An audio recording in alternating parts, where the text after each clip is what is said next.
Good afternoon and Happy New Year.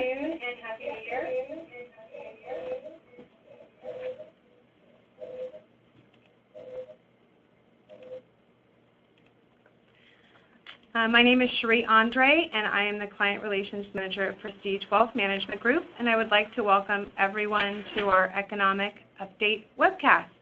I will be the moderator for today's event.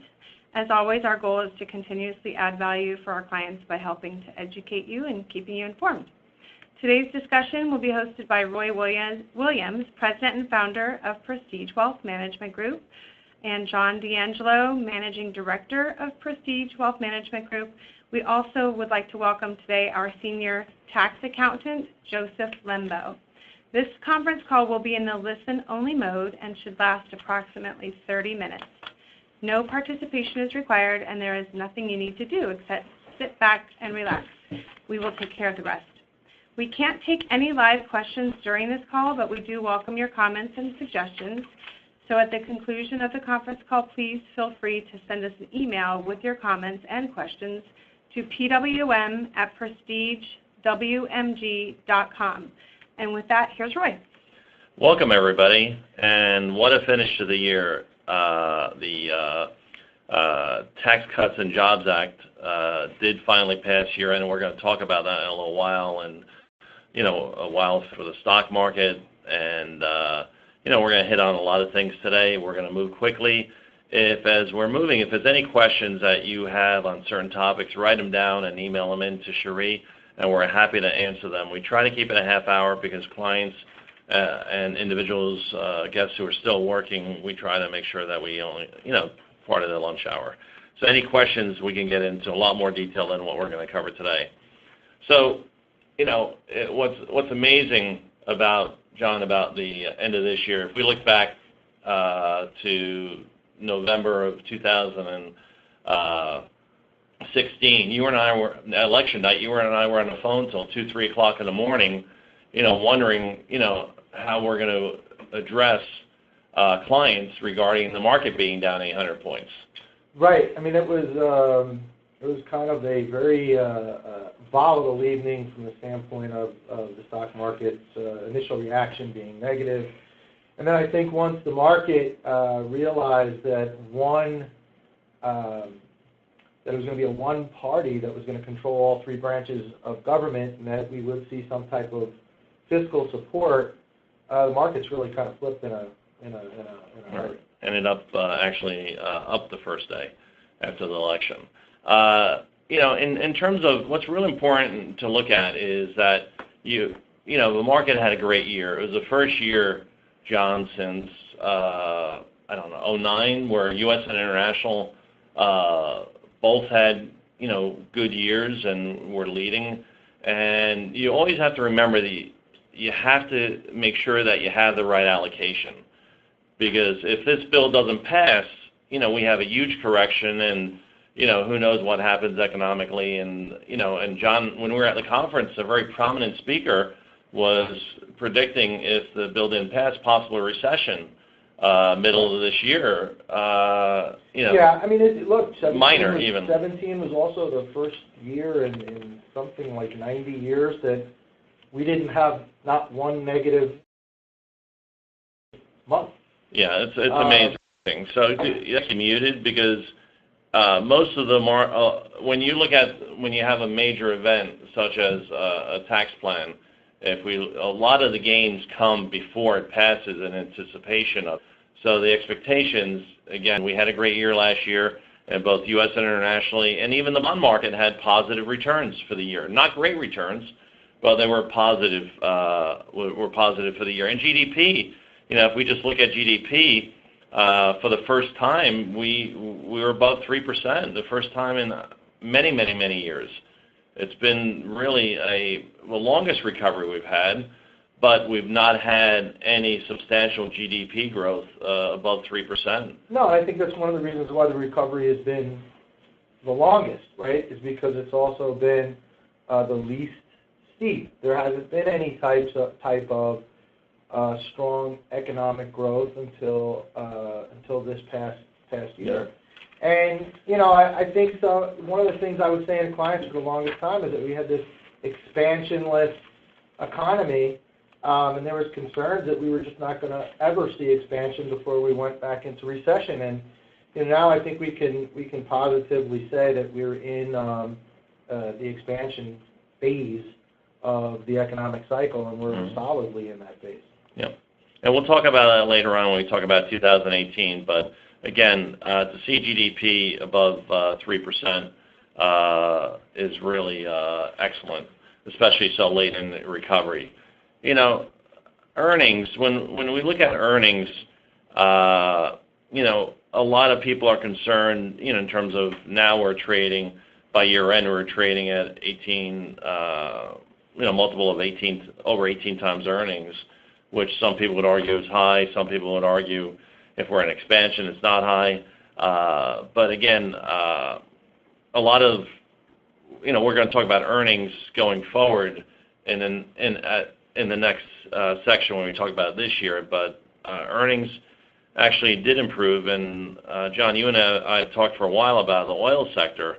You know, it's a nice contributor now. I mean, it's positive at least.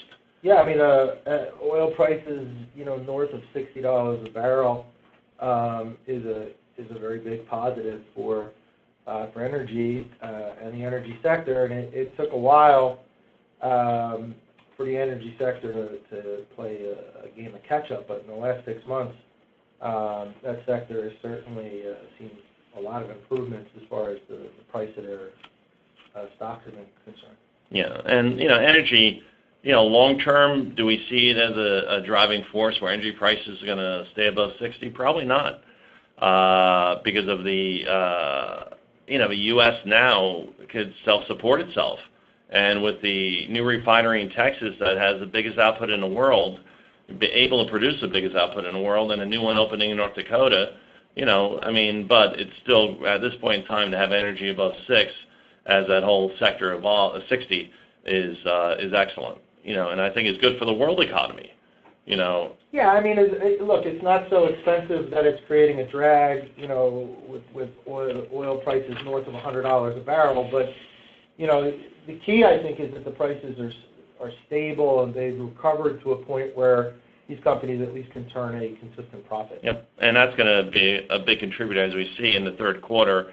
It was $1.13 for that energy sector, and you know, I think the fourth quarter they're going to be way above estimates because of, you know, energy prices. Most of the quarter were 60 or above, so that's going to be a nice contributor to the S&P earnings. Because when it's not contributing and it's negative as it was for a period of time, then that's a drag in terms of on the multiple, you know, the PE ratio. Right. So that's why we're talking about this. It's really regarding the PE ratio. So it's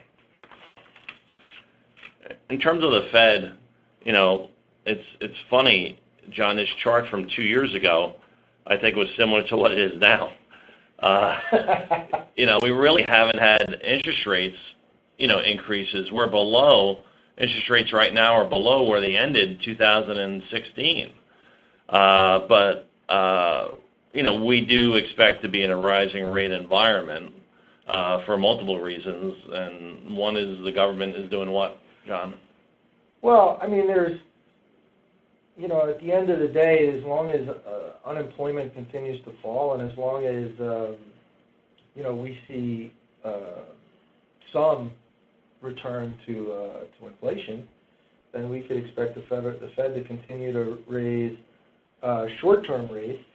You know, but what we've seen too, when we think about it from a yield curve perspective, is we've seen the yield curve flatten, and as long as it doesn't invert, that's still a positive, a net positive for assets. It's those longer-term rates that we worry about. And of course, the Fed is also starting to shrink their balance sheet. If there's a concern, you know, on the horizon further out, you know, it's what effect that may have on longer-term interest rates. And what we've done as an investment committee after the election, almost immediately, we decreased our duration, which means less of the maturity to protect our clients more from a rising interest rate environment. International equities, nobody wanted international, right, John? How many meetings did you have with clients where they were critical about having international in the portfolio and emerging markets in the portfolio? Yeah, I mean, there was a stretch, especially early cycle, right, where, Europe was implementing austerity instead of, doing what we had done early on in the cycle, which was to provide quantitative easing. Which is buying back our debt, which lowering interest rates. Right. So Europe really, when we think of Europe generally, they're a few years behind where we are, and of course earlier in the cycle, international as an asset class underperformed. But boy, in 2017, we saw the switch certainly go off, and our clients were probably very happy that international was a piece of their portfolio because it actually outperformed the domestic market. Yeah, well, we did, again, from a prestige standpoint, about mid-year, we increased our emerging market exposure when we felt that the momentum would continue from an economic recovery in Europe and the emerging markets. Right, and it's also a proxy for commodity, and of course the recovery in energy prices. The timing of the change worked quite nicely for our clients because it coincided with that recovery in energy prices. So emerging markets were probably the top performing asset class in 2017. So this chart, most people, unless you enlarge your computer screen, will not be able to read this, but the biggest thing here is that it's all green, for the November of last year. Everybody's above 50. And what that means is that we have economic expansion throughout the world. If you look at, in 16, there were many countries that you saw under 50 in terms of the index. This is a great chart in terms of showing, the last time I've seen a chart this good, and this is not meant to scare or be negative, was probably in 2007, beginning of 2007, in terms of, when the world was in economic expansion. And the positive thing is that, we don't have anything hanging over our heads right now in terms of a financial situation. So, the banks are doing well, right, John? They passed their stress tests. Sure. It is a good, solid environment, I'd say, globally for banking. And the momentum that we saw in manufacturing is contributing to that. Yeah. And again, as we talked about from a valuation standpoint, and that's what this chart shows, the U.S. is, and probably rightfully so, more expensive. And historically, we've always been more expensive in terms of a PE ratio than a lot of the foreign markets because, Japan, if we look back to 87, they've had a growthless economy since 87. So, again, for the U.S., you do pay a little more. But what this shows is that, international, there could be some opportunities as we go forward. But again, they may face some headwinds. The head of their financial center right now is Italian. Well, the next person is going to be German. And there's a lot, there's different perspectives there. They're going to be conscious of, obviously, central bank is conscious of all the countries, but it's a different perspective in terms of how the Germans think. And obviously, their economy is one of the best in the world and have done a great job. So, that should not be a negative. It should be a positive. With that, let's talk about the tax cut. Again, in talking about this, please, this is not political. The way I look at it, I'm not a Democrat, I'm not a Republican, I'm American. And some people are upset with the tax cuts. There's a lot of misinformation out there about the tax cuts. And I just want to hit on that for a second. That the rich benefit the most. That's not true. On a percentage basis, if someone's in a 15% tax bracket and now they're in a 12, that's a 20% decrease in their tax rates. So that's a 20% decrease, which is the most of any other tax brackets. If you look at going from the 39 to the 35 or 37, on a percentage basis, it's not even close. So again, also individuals, the standard deduction, a lot of individuals who don't own homes now will have a standard deduction of $24,000. On the negative side, Joe and I talked about this many times. The personal exemption, and even Johnny and I spoke about last week, is eliminated. So for those of you who don't know, and you don't mind me mentioning, John has 3 beautiful children.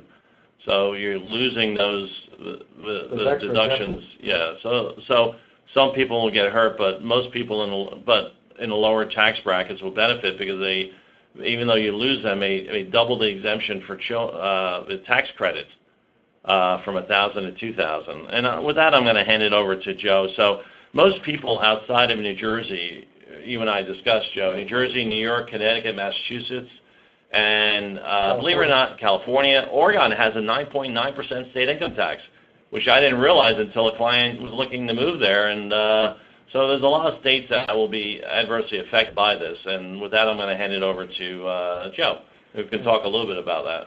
Hello, everyone. I guess, we have about a handful of slides here to boil down what Congress has done in roughly a few hundred pages of the tax bill. But I just wanted to get information out to everyone, top side, to get people understand more of a feel on who it's going to affect and how it's going to affect everyone. Roy mentioned the limitation on the deduction side, and folks in the tri-state area are going to feel the impact because of the limitation on state and local taxes, which is set at $10,000, which means if your combined state and local tax burden combined with your real estate burden, you're capped at $10,000. You're capped at $10,000. That's a big number for many folks. The second item there that we saw a reduction in was the mortgage interest deduction. Previously, if debt was at $1 million, that acquisition debt was deductible and the mortgage interest associated with it was deductible. At this point, the profession is trying to dissect everything that's in the bill. As it turns out now, the mortgage interest is going to be capped at $750,000. However, that also includes second residences. So let's say if you're out there and you have your personal residence at $500,000 of mortgage note, and you're searching for a second vacation home, and that second vacation home you want to put a $300,000 mortgage on it, you're going to be capped at $750,000 on a combined basis of acquisition debt for the two properties. So that will affect the second home market. And on the positive side, and what the intent, I believe, was to get most folks in the standard deduction side of the deduction. And most 70% of Americans, I think, are going to be using that standard deduction of $24,000. Because once you cap your state and local taxes at 10, if your mortgage interest is in that $5,000 to $6,000 range, and you pretty much have paid off your mortgage or the tail end of your mortgage, you've got 10 there plus 6, let's say, on the mortgage interest. The only thing that's really left would be your charitable and your medical. So for a lot of folks, 24,000 may be the higher number. And that's why you're seeing a lot of the local governors on the tri-state area beginning to complain about that because they want to keep their situation positive. I think they're going to start getting some pushback from their constituents as far as maybe they should get their fiscal house in order and try to justify why a state like New Jersey has the highest real estate taxes in the country. Another item on here I want to mention, the expanded medical expense deduction, which previously was capped at a 10% threshold of AGI, is now dropped to 7.5% of AGI, Which is a positive. item for all taxpayers. The standard deduction, for folks over 65 and over, there will be a $1,300 bump in addition to the $24,000 standard deduction. So that still stays there, and they haven't really cut that out of there, which previously was actually part of the personal exemption category. Another item I'd like to mention on our third slide, the charitable deduction limitation previously was at 50% of adjusted gross income, and for folks that are extremely charitable and have the means to do so, that's been increased by 10% to 60% of AGI. Another item there that for many folks that had substantial state and local deductions and substantial deductions overall, I'm sure in reviewing your own tax return in the past, you've seen that there was actually an overall phase-out of deductions. That phase-out is gone, and I think that just the element of the limitation on the $10,000 state and local taxes, that phase-out is probably not even needed. There's also the AMT tax calculation. That's become more positive, and which a lot of folks, because of the AMT, were getting a haircut or a limitation on their state and local taxes anyway. So that's essentially going to affect a small percentage of folks. Moving on to the corporate side and the business side, which is getting a lot of press. The business side is very, very complicated, and some pass-through entities qualify, some don't. If you have a business and really want to discuss that, we recommend that you give Joe a call before the middle of February and sit down with him and discuss it, because it is more complicated on the business side. So overall, my perspective is that even though New Jersey residents lose, and Joe and John have talked about this, some of the deductions, lower tax rates will offset some of it.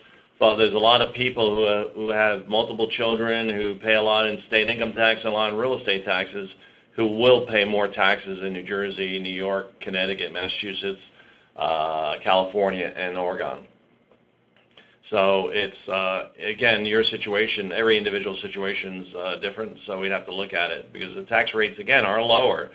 But again, the loss of deductions, and as Joe mentioned, the phase-out, you weren't getting all the deductions anyway previously, so we have to see in terms of what the true impact is. Right, and everybody's situation is going to be different, and depending on where you fall within the spectrum of the tax tables and what your personal situation is for family and location, then only then can you really do a side-by-side comparison and say, well. And also some of the benefit, Joe, is not quantifiable, right? Because some of the benefit from the standpoint of the corporate tax cut is the potential for higher wages, right?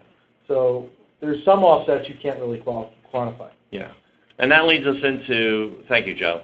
That leads us into looking at valuations. This is a question John and I get often, and John was moving into that space in terms of the corporate benefit of the tax cuts. Right now, we're probably, if we look at a multiple, because the market's up this year, probably close to, if I round 19 times earnings, which is, if you look at this chart, it's high. And a lot of the multiples of a Schiller PE and they're higher than in the past, price to book.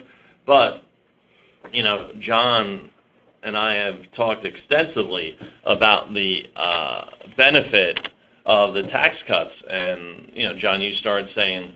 Right. I mean, look, at the end, first of all, a higher average PE ratio is quite normal in expansion. Without question.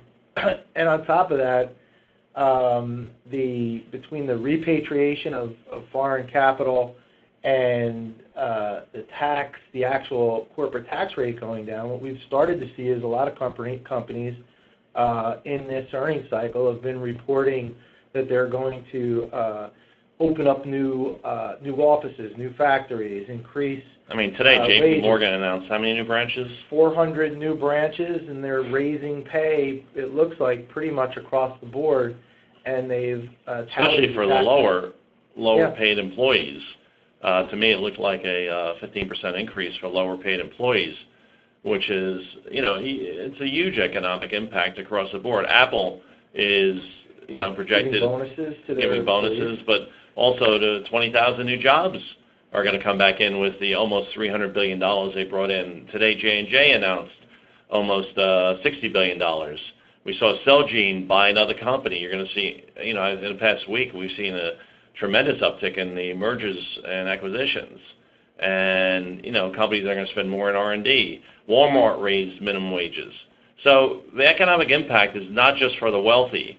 It's, we're seeing it really across the board, and we're seeing if Walmart raises the minimum wage and a lot of other companies raise minimum wage, you cannot dictate, in my view, and have a good economy, the increase in minimum wage. It's happening by an economic situation and with tax reform. Chrysler is bringing a factory back to Detroit. And that's amazing, right? And Detroit's been one of those areas that, up until they're in a depression. Right. They defaulted on the municipal debt, Detroit. So those are very positive circumstances that are not necessarily quantifiable from a personal tax return standpoint, but we would expect that average citizens across the country at least should start to see we should see wage increases start to uptick and investment inside the borders of the United States uptick and hopefully that should lead to GDP continuing to be strong, at least in the short term. Yeah, and they took some restrictions off capital investment by corporations. They were restricted on how much they can take a deduction for annually in terms of capital expenses. They took those restrictions off or lifted them up significantly, so companies will be motivated to buy equipment, to expand, to move into new technology. That should help from a valuation standpoint, if we look at it, justify some of the evaluations. Also, if you think about it, if Apple's sitting on, and I'm using Apple, I don't want to round up, $300 billion of cash, that's a drag on a company. Now, if they invest in putting a new factory, if they invest in expanding, they invest in expanding products, it's going to enhance earnings. So, we're going to see that. And yes, you're going to see, possible increases of stock buyback, dividend increases. And, the question came from somebody, well, how's the government going to pay for this? Well, they're collecting money from, J&J stock was down 3 this morning when I looked, because they're going to pay, I think the number was $13 billion in taxes on that money they're bringing back. Yeah, in fact, Apple's 32. Apple's paying $32 billion in taxes to the government. So that's, from a revenue standpoint, that's favorable. Increase the minimum wage. If there's more Social Security income, people paying into Social Security because the minimum wage goes from $8.50 to $11 an hour, that's very favorable for the U.S.'s tax rolls. So, and if you have if GDP increases, that's favorable too. But yes, we could increase our deficit. But on the flip side, when you're in expansion, there's more taxes paid, so that's going to offset. That's hopefully will offset some of it. And again, as we talked about earlier, internationally, will some countries get hurt? I would think Ireland may get hurt a little bit when all that money flows out of their banking system. Right. Back to the U.S. That's going to, maybe hurt them a little bit economically. But the U.S. purchases worldwide, and so if the U.S. economy, GDP jumps to 4%, which is a conservative estimate, I think it's very, very possible that happens. The world benefits from that. So, we're optimistic that, hopefully this creates the stimulus that's expected. Again, nothing's guaranteed, but speaking of international, who would ever think that North Korea and South Korea would work together on their ski team, combine for a ski team or work together? I mean, or our president was actually going to sit down with the leader from North Korea.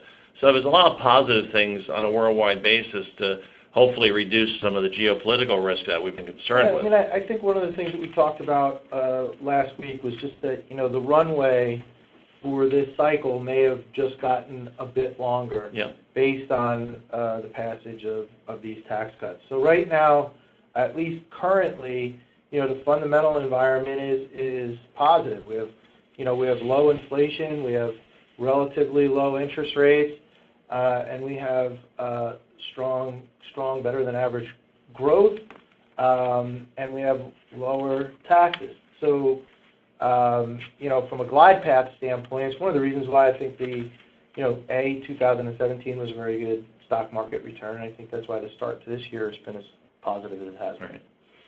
And I agree. But the expectations, in terms of the markets, you cannot expect 20% returns, this year. If it happens because of growth, then it's great. But you always need, and you and I were talking about this last week, you always need to make sure you have the right portfolio because, when I said that one chart in 2007, that's the last time it looked that good. A little crisis happened, after that. You always need to make sure you have the right portfolio, no matter how bullish you are, so you can survive downturns. And it's been a really long time since the market's had any type of a sell-off or a correction. I mean, like we stated earlier, first time in maybe 90 years that the market didn't even have a down month in 2017. When we look forward, some of the potential negative drags could be inflation-based, right? So and the government increasing rates. Correct. Which will create a short-term headwind to the markets, but to me, it's favorable if they increase rates. That means the economy is doing well. So there's a good and bad, and I don't think, based upon the current head of the Fed, and Janet Yellen was very conservative in increasing rates, and I think the new person coming in will also, have a similar posture from everything I've read about them. So it's but it's real important to have the right portfolio. And again, when we talk about interest rates, we reposition our bond portfolio to be on the shorter end of the yield curve, just because, again, to provide more protection. Nobody can predict how quickly rates do go up again. A year ago, rates were higher than they are now. And inflation with productivity increasing, with a lot of these companies going to put money into productivity and infrastructure, we'll see, how much really inflation really shows. So, but that's I think probably the thing that we will be, as an investment policy committee, focused on somewhat. One of the things will be long-term interest rates, right? As long as long-term interest rates are, are where they are today, the glide path looks pretty good. But it doesn't take long when you get a very strong economy and a very strong expansion for longer-term interest rates to potentially spike north, and that certainly can cause somewhat of a fear-based trade and a correction somewhere. And a correction. I remember '97 when you had the long-term capital crisis. Market was up significantly, but we had a 20% correction that August and September. I mean, corrections are normal, and they're a normal part of the cycle. And again, it's difficult to, just like international investing. We expected the year before international investments to do well, and emerging markets in 2016 didn't have a good year, and even international had a poor year.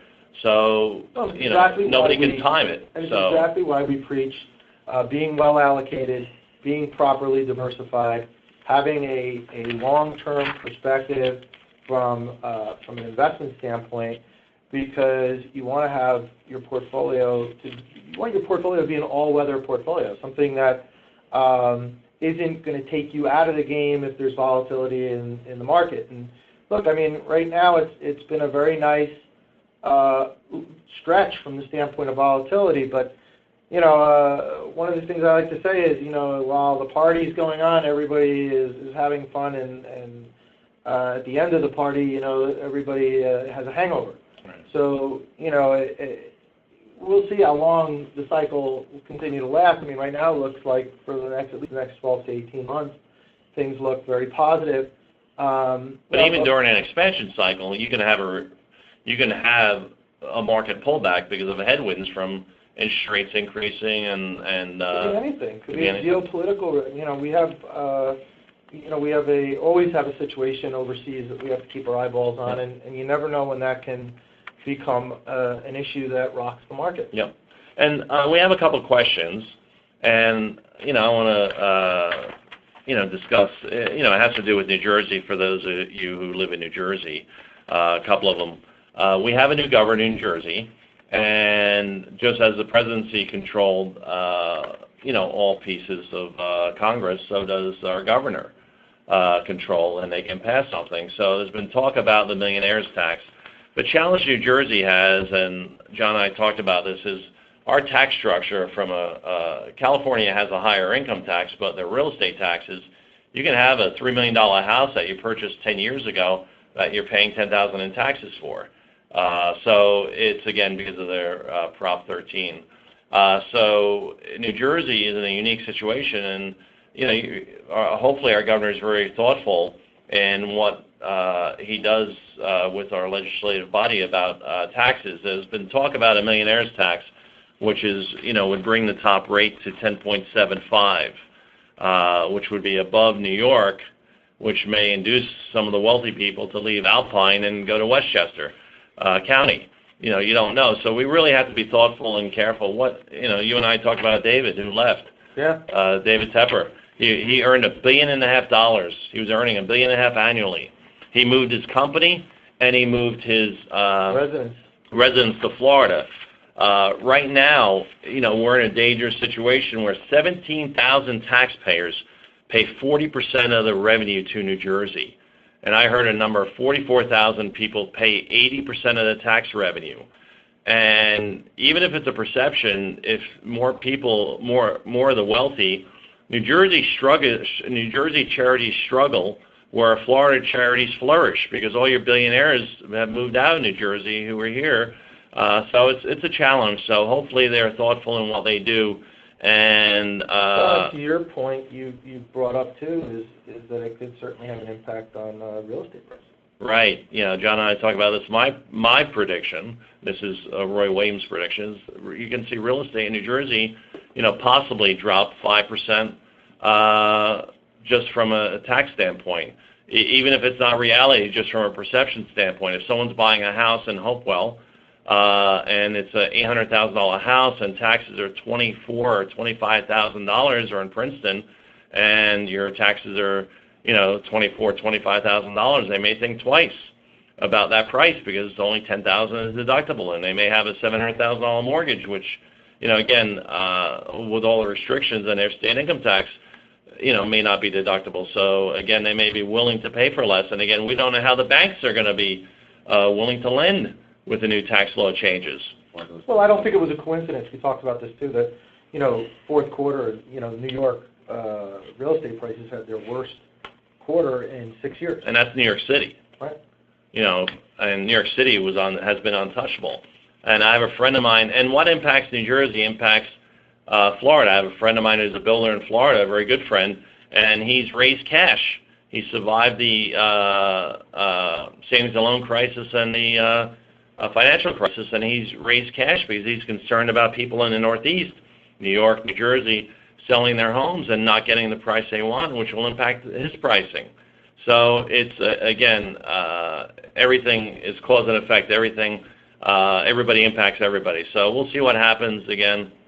In New Jersey, hopefully we don't have people fleeing on perception and not reality that, you know, they're going to pay a lot more in taxes, so they're going to leave New Jersey. And I'm going to turn it back to Cherie. We have a more in-depth tax seminar coming up for our clients, and Cherie's going to talk about that. And again, we appreciate the opportunity to work with everybody, and with that, I'm going to hand it back to Cherie. Thanks, Roy. Thanks, John. Thanks, Joe. Once again, thank you for joining us on this webcast, and we look forward to continuing our series of these calls with you in the future. And if you missed any part of this webcast, a replay will be available on our website shortly. We really do appreciate your feedback, so please feel free to send us an email with your comments to pwm@prestigewmg.com. The invites are going out for the tax event for our clients on February 21st at Bridgewater Manor, starting at 6 p.m. Today, an email blast will go out, and the hard copy invite is in the mail today as well. And it'll be an excellent event because we also have Mary Skrupski, who's going to talk about the impact, besides Joe Lembo, the new estate tax laws. Right. So we hope you can make it. If you have any questions, you can call me directly at 908-583-8603. All right. Thank you so much, and we'll look forward to hearing from you. Bye-bye.